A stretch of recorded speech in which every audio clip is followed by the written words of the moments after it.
On Wednesday afternoon, we got our first official signing in the Eric Tulsky era.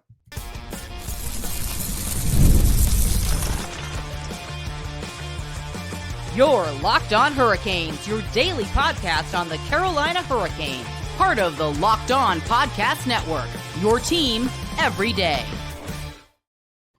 Welcome to a Thursday edition of Locked On Hurricanes, your team every day, part of the Locked On Podcast Network. Thank you to the Everydayer for making this your first listen of the day, 5 days a week, Monday through Friday, talking everything about your Carolina Hurricanes. I'm your host, Zach Martin. I'm the Carolina Hurricanes beat writer over at the Hockey Writers. I also do some AHL work over at the Calder Times. I am the co-host of the Surgecast, which is a weekly Carolina Hurricanes podcast, along with all of my duties here at Locked On Hurricanes.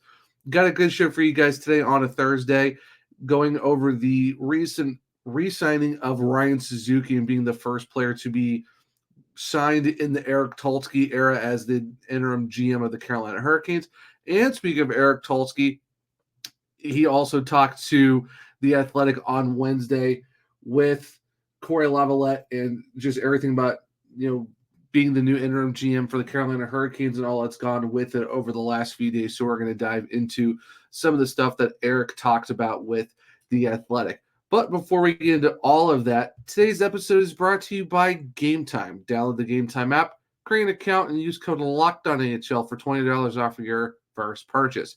Terms apply. So, like I said, Ryan Suzuki was re-signed on Wednesday afternoon. The former 20th overall pick in the 2019 NHL entry draft did get re-signed by the Carolina Hurricanes, and he's the first player to be signed in the Eric Tulsky era. And his deal is a one-year deal, which is a two-way contract, which he will receive $775,000 at the NHL level, while in the American Hockey League, he is going to get $70,000 if he plays in the AHL, and most of that is $90,000 is guaranteed to him. And when asking about Ryan Suzuki in general, the fact that the Hurricanes bringing it back for another season, this was actually from assistant general manager Darren York. York said, Ryan is a highly skilled forward who has made great strides early in his professional career. We've been continually impressed by his work ethic and persistence, and we are happy to keep him in our organization. Of course, everyone knows from last season, it felt like that Ryan Suzuki was going to have a chance to crack the roster. He had a great camp, had a great preseason, and unfortunately, with like one or two games left into the preseason, he did get hurt, missed the start of the season, and basically just played the rest. He played all of 2023 and 2024 with the Springfield Thunderbirds, which is the St. Louis Blues AHL affiliate, where he played a career-high 51 games in Springfield last season, where he did get 30 points, 14 goals, 16 assists, which was also new career-high goals, and the fact that he also matched his career-high in power play goals with 3. So, it was good to see the fact that, the guy who was the original, 20th overall pick in 2019, was able to have a pretty decent season, all things considered. Did only play in 51 games, but did set some career highs and stuff like that too. And if you look at how his career overall has been in the AHL, 86 points with 39 being goals and 161 career AHL games that was split between Springfield and the Chicago Wolves. And the good thing too is he also did win a Calder Cup with the Wolves back in 21-22, which for Ryan Suzuki is probably some good timing for the fact that now the Hurricanes are re-affiliated with the Chicago Wolves.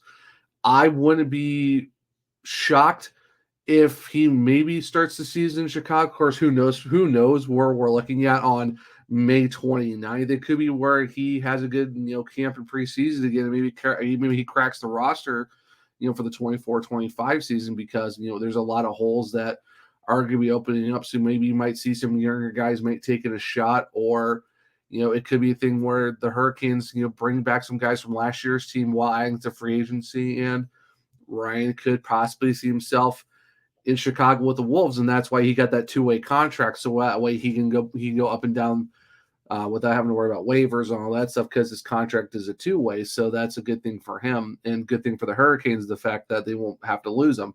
So if he has to start in Chicago, he can. Then he can just come up to Carolina and then possibly go back and all that stuff too. So he could set himself up to be the first potential call-up for the Hurricanes in case of anything of injuries and stuff like that if he isn't on the main roster.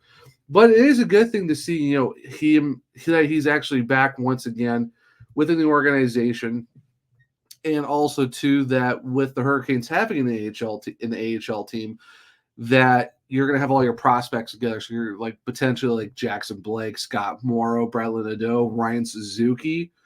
That's good thing too. Anthony Honka. You're going to have all your guys together in one group now, and then it's Chicago, and the fact that the Hurricanes are going to be running the hockey ops, with their guys in place with the Wolves. So now you're going to have a proper development of your prospects, and the fact that Ryan Suzuki is going to be back is a good indicator that it's the first of many steps of getting the AHL team ready to go, and also starting to form what could be your prospect pool, your forward depth, and all that stuff too. And the fact that now here's your first official signing with Tulsky at the helm. Of course, he's still the interim GM for now, and we'll talk about him later on in the show. But it's a good indicator. It's a good start for the fact that you bring him back. It's a pretty good deal overall. $775,000 in the AHL, like I said, with $70,000 being the AHL. But there is a $90,000 guarantee on this contract as well. So for a guy who's still only 23, he's still pretty young. And unfortunately, the last couple of years, he's dealt with a lot of injuries. He had hand injuries and just lower body. It's just he can never really catch a break over the last few years, and even including 23, 24, where you thought he might have a good shot to make the team.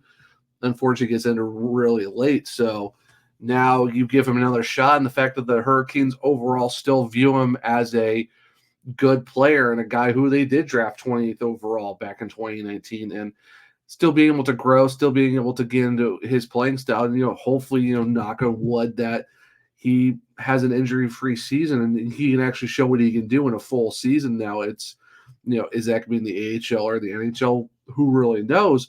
But it's definitely a good start overall for, the organization bringing him back and then seeing where he goes in the end. It's just, it's good for him. I'm happy for him. It's good to see that he's back. He's back with the organization that he's been with his whole career so far in the pros. And it'll be very interesting to see. And I'm, curious to get some thoughts from, some friends and the guys who cover the Chicago Wolves, talking, friend of the show, Andrew Rinaldi, and, everyone else, and just get their thoughts. The people who kind of follow the Wolves a little bit closer, get their thoughts on just, what does it mean for, Chicago getting Suzuki back, and, what could potentially help him and, the Wolves get better as they look to bounce back from, probably one of their worst years in the AHL as an organization, and hopefully get a Calder Cup run next year. And just, what's the possibility of him, making the roster next year? So it's going to be very, very interesting and something to definitely keep an eye on. But overall, really happy for Ryan Suzuki. Good to have him back for another year. It's a good 2-year two-way deal. Like I said, only for a season. And, I would say a pretty good start for, Eric Tulsky at the helm as the interim GM. And, of course, with Darren York being his assistant general manager, alongside with him, and just everything they do on those side of things. And speaking of Eric Tulsky, we are going to talk about, his interview with The Athletic, where he does dive into, what's, being the interim GM now, what's the plan moving forward, and what they're going to be looking for and all that good stuff. And we'll do that here in a second on a Thursday edition of Locked On Hurricanes.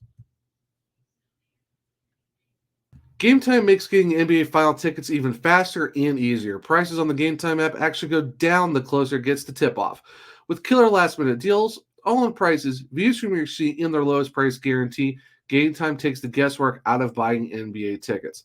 The one thing I like about using the Game Time app is the fact that you get your last-minute tickets that includes your flash deals and your zone deals, plus the views from your seat in the actual venue itself. With last-minute deals, you can actually save up to 60% off buying last-minute tickets for sports, concerts, even comedy theater, and so much more. With their flash deals, you can save even more with exclusive in-app deals on select seats ahead of the game or the event itself. Plus, with their zone deals, you can save more when you choose the section, but you let Game Time choose the seats for you. And speaking about the seats, the one really good feature I love about the app is the fact that with their seat views, you can get a panoramic view from your seat in the app before you buy. So that way you know what your sight lines are going to be at, so there's no surprises. and stuff like that, restricted views or views that aren't really proper or really good. So with these seat view options, it gives you a better understanding of what you're going to be looking at the actual event itself. Take the guesswork out of buying NBA Final tickets with Game Time. Download the Game Time app, create an account, and use code LOCKEDONNHL for $20 off your first purchase. Terms apply. Again, create an account and redeem code LOCKEDONNHL. That's LOCKEDONNHL for $20 off your first purchase. Download Game Time today. Last minute tickets, lowest price, guaranteed. Welcome back to segment 2 of Locked On Hurricanes, your team every day. So like I said at the end of the first segment, we're going to jump into Eric Tulsky's athletic interview that he did with Corey Laviolette on Wednesday, where they dive into a lot of things of being him being the interim general manager for the Hurricanes, talking about what's going to be for his candidacy of being the actual GM and everything else that goes into what's next for him and the Carolina Hurricanes moving forward, as we are less than 5 weeks away from the NHL draft and also the free agency re-sign phase. And of course, with the Hurricanes already re-signed Ryan Suzuki, they're off to a good start, but there's a lot more that's going to go on into that. And the fact that with one of the main questions kind of starting out is, this is from Corey, there's a lot of going on this summer with the team. Has Tom, talking about Tom Dundon, given an indication of a timetable for when he wants to decide on the next GM? And the fact that, it's no one really knows what the timeline is. And of course, Eric Tulsky saying, I haven't heard. I assume it'll take some time to find candidates and talk to them and go through the process. I don't know how fast that will happen. And of course, no one really knows, what's next for the Hurricanes. We know what's next in terms of the fact that they're going to be looking for a GM, but when is there going to be a GM? When's that going to be announced on who it's going to be? No one really knows what it is, and I'm not really sure Tom Dunn's just going to go and be like, oh, I'm interviewing this guy, and this guy, and we'll know by this time. He probably has a good idea, but I don't think he's openly saying it to everyone and stuff like that. So it's probably going to be a process. I mean, they got 5 weeks. I don't think they're going to have someone lined up within the next 3 or 4 days. This could be a week or two type thing, or maybe even longer. So it just really depends. But the fact of who they have in the actual office itself, you still got Eric Tulsky, like I said, you still got Darren York, you still got pretty much everyone within the hockey ops department. And it's nothing's really changing per se. It's just now they're down to one last person. And that's the one thing that, that was asked of him. Corey asked, are you and Darren working together in a different way than you used to? You two were the two assistant GMs. So is your relationship and how you're doing things changing at all? Or is it the same thing that the process just remains the same? And Eric Tulsky said it perfectly. We have a pretty lean front office and everyone has a lot to do and has a lot of responsibility. And when we lost somebody, it's now even leaner, talking about Don Waddell. And that means everyone needs to help and everybody gets leaned on a little bit more. So I think it's important to understand that I have the title, and that means it's my responsibility to make calls to other teams right now. But Darren also is helping bear as much of the responsibility as he can and making sure that we can survive and operate effectively with one less person than we used to have. And that's the one good thing about the Hurricanes too, is the fact that a lot of people, I think, is misconstrued, or it's kind of misses the fact that it, just like the guys on the ice, even the front office is pretty close to, in the fact that there's a lot of everyone has their roles, but they also kind of lean on each other as a collective group to get things done, and they know what their responsibilities are, but they're able to go and help each other out. And I think it's the one good thing of where you get that family mentality with the Hurricanes, and how the culture is set with Tom at the top. It used to be Don Waddell. Now he's in Columbus. In the same roles he was with the Hurricanes. But of course, you have Ryan Brind'amour as your head coach. You had Eric Tulsky. You have Eric Tulsky. You got Darren York as the assistant GMs now. With Eric being the interim GM and stuff like that too. But there's still a lot of a lot of other people behind the scenes. They're still doing their job. So yeah, it's one less person in the front office, but it just seems like it's business as usual, with some people taking on a little bit more responsibilities, which we kind of knew after the announcement last week that Tulsky is the interim.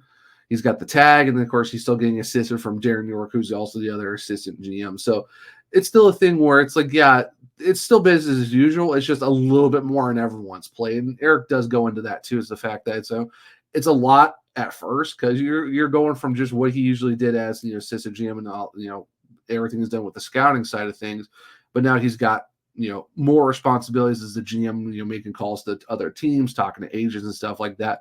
But as he also did say too, is the fact that you look at it as getting more, you're getting used to this, you're gaining experience and learning of how things work as a GM, not just the assistant GM too. So that's how he kind of views it as, is the fact that it's a lot at first, but it's the great indication, the fact that he's being able to do it with, getting more experience on the fly a lot quicker.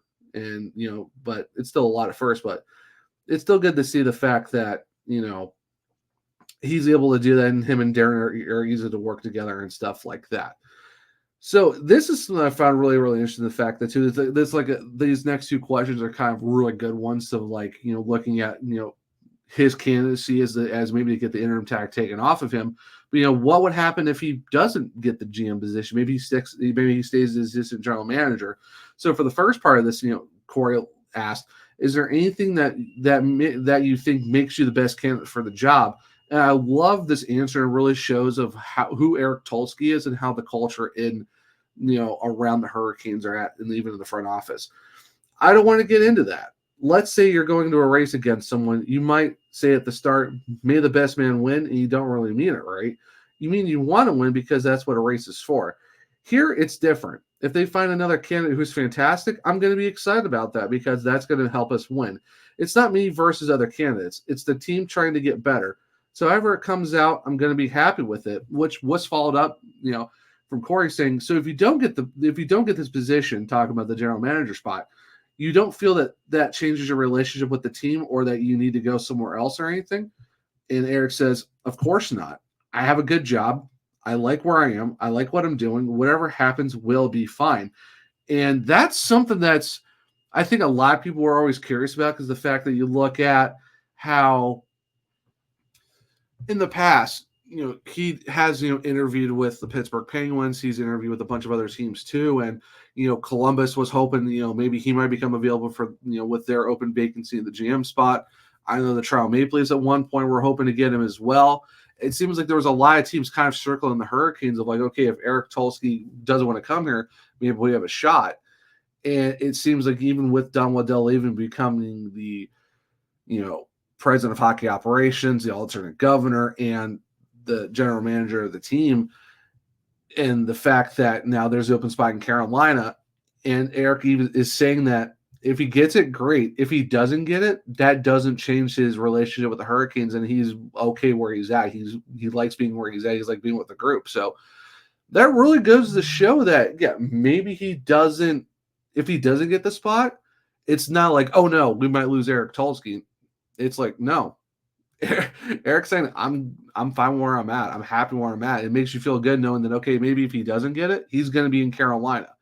And that's not changing anything. So it does take some of the anxiety away, or some of the questions like, okay, if he doesn't get it, what happens? Do we lose him? It seems like it's just business as usual. They're going to gain someone who's going to help the team, and he wants to be there to help the team. And you could tell that he's more of a team first guy, and he likes where he's at. And of course, it seems like, when you talk to people around the organizations, they love being there. They love the group that they're with, even with their departments or the organization as a whole. Everyone loves being there with Carolina, and that's just the culture that was set with Don, Tom, and Rod. And it carries over from the on ice team to the off ice team, the front office, everyone behind the scenes. Going from the bottom to the top, it seems like it's a great place to work, and it's something that, it's good to see. And the fact that Eric Tulsky is saying, if I don't get it, I'm not going anywhere. That's not going to change. I'm just happy we're going to have someone who's going to, the right person is going to be there to run the ship, and he's going to be there to do his job and do his thing. And that's good to see. And if he gets it, that's great. Then it's more than well deserved, because he's been with the team for so long. So it's, it's something that gives you a good sense of like, okay, at least, whatever happens, and you still got Eric Tulsky there within the organization, because he's probably one of the smartest people around hockey, and, having a mind like him and what he does behind the scenes outside just as, assistant general manager spots, because he does have other responsibilities too. which we'll get to talk about in the third segment. But yeah, it's good to see that even how things play out, you know what's going to happen. You know that Eric Tulsky is not going to go anywhere, which is good to see. So talking about other roles that Eric Tulsky does have with the Carolina Hurricanes that maybe people don't know about, we'll definitely have to jump into that here in a second on a Thursday edition of Locked On Hurricanes.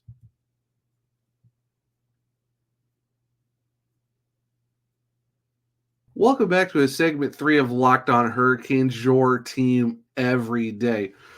So like I said, in the end of the, going into at the end of, segment 2, talking about, the roles that Eric Tulsky has with the Carolina Hurricanes, the fact that, he does more than just be the assistant general manager with the team. And, there might be some misconceptions of what he does or how he is as a person behind the scenes. And the next few questions, which is going to, pretty much kind of be segment 3 and kind of wrap up the show. I thought these were some great questions. And from what Eric Tulsky said, it gives you a better understanding of who he is as a person and what he does for the Carolina Hurricanes beyond the way maybe what some people thought that he has been doing. So starting off with this group of questions that Corey asked, Eric, what would you say is the biggest misconception about you that maybe the public doesn't understand or doesn't realize? And Eric Tulsky responded with, I think a lot of people see my background and assume they know what that means about me as both a hockey voice and as a person. I think they probably don't realize the extent to which I've had lots of experience leading and managing. At this point, I've been with a hockey team for 10 years, and I have a lot of understanding of how that operates too, going back from joining the team back in 2014. So the perception that I am somebody who knows how to use a spreadsheet and doesn't know how to talk to people, I think that is probably not what you come away thinking when you get to know me. And that's the one thing that's always been interesting when you look at the last few years, I would say at least a decade, maybe a little bit more, is that debate of, old school hockey minds in the analytics group. Like some teams really lean on their analytics group and some just look at the sheets like, okay, here's your analytics. All right, okay, here's some numbers, and they go throw it away and toss it in the trash can, or like, oh, it's whatever, it's the analytics department. Like, what do they really know? And it really goes to show that even still, like all these years later, there's still that misconception of, oh, well, he's just a numbers guy. What does he really know about hockey? But if you look at how things are usually run with certain organizations, you can see that there are some good there's some great hockey minds who do use a lot of math and analytics, but also knows what goes into interacting with people, dealing with people, and figuring out contracts and negotiations and all this stuff. Because Don Waddell was the face, was the forward-facing person for the Hurricanes as the GM, but Eric Tulsky and Darren York also did a lot of work behind the scenes too, helping figure out what works for certain deals, negotiating with players, talking to agents, stuff like that. So he does have some experience with, scouting and, looking at current players they want to bring into the organization. He does have a lot of those experiences as well. And he's led other departments too. So it's not just, he's just there. He's not just a guy who's punching numbers and, just going over, some analytic stuff and that's it. And he's just passing all of his information on. So no, he does interact with people. He does know what he's doing. And I think that's the one thing a lot of people don't realize that is, yeah, maybe he wasn't the speaking voice of the Carolina Hurricanes like Don Waddell was, but he still had a voice where he was doing a lot of stuff behind the scenes that people don't really realize. The fact that, yeah, he's more than just a guy who's punching numbers. He's someone who's like, okay, I know how to interact with guys. I know how to get stuff done behind the scenes and get contracts taken care of, or, maybe scouting certain players that the Hurricanes need in the future. When you talk about the draft or just, scouting pros as well, who could probably fit on the team really, really well and stuff like that. And you go get your like Michael Buntings, Dmitry Orlovs, Brent Burns, stuff like that. So he does do a lot more things than just, go to a computer and just punch numbers into the spreadsheet and boom, here's your analytics.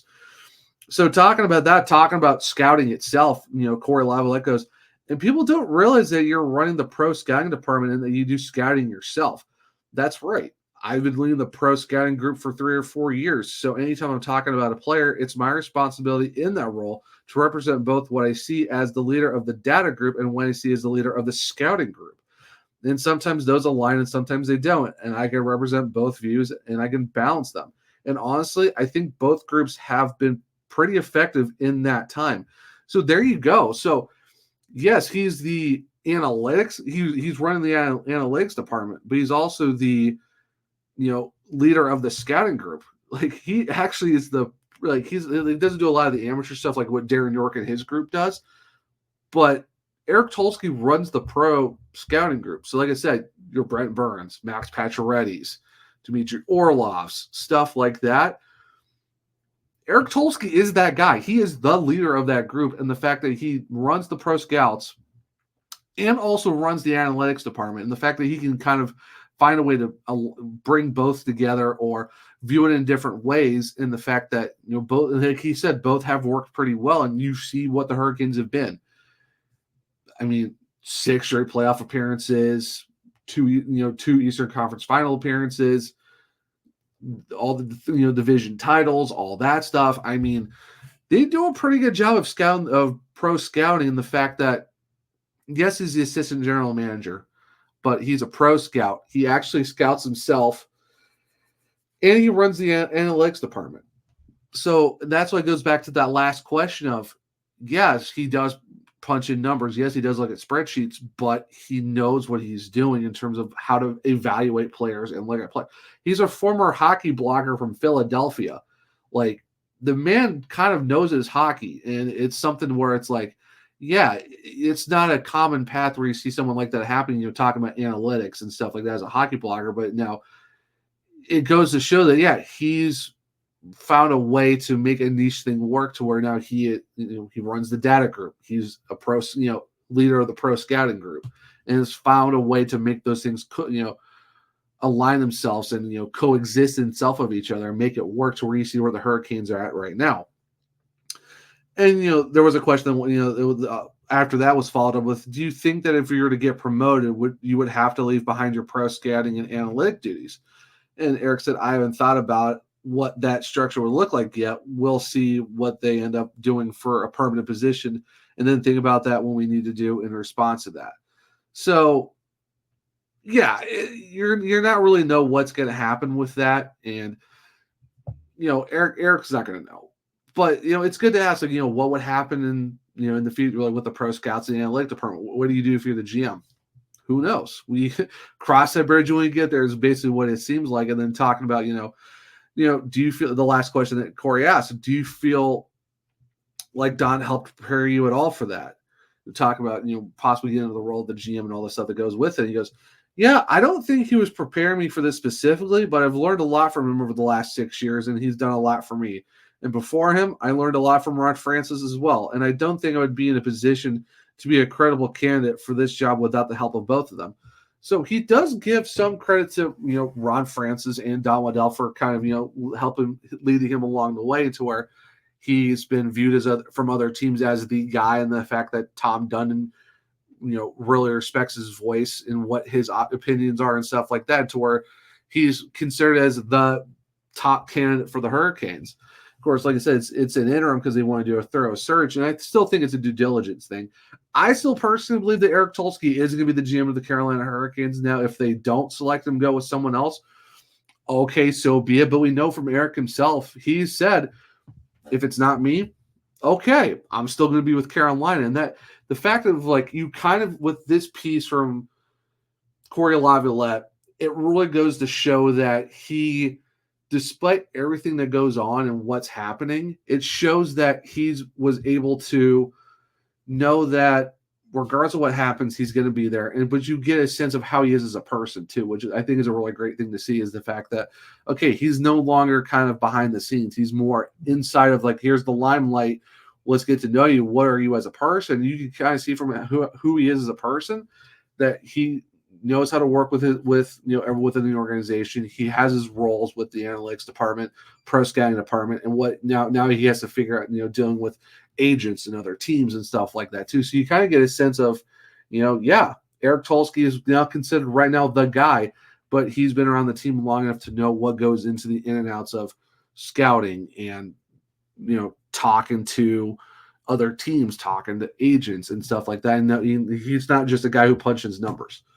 He's someone who can help create a roster and help build a team up. And it's very exciting to see what's going to happen next. And, big shout out to Corey Laviolette for, doing the interview, and, big shout out to Eric Tulsky for, being upfront with, what the process has been for him in the last few days and what's his roles been and like what's it like, working with Tom Dundon and everyone else around the organization. So if you haven't yet, make sure to go check that out.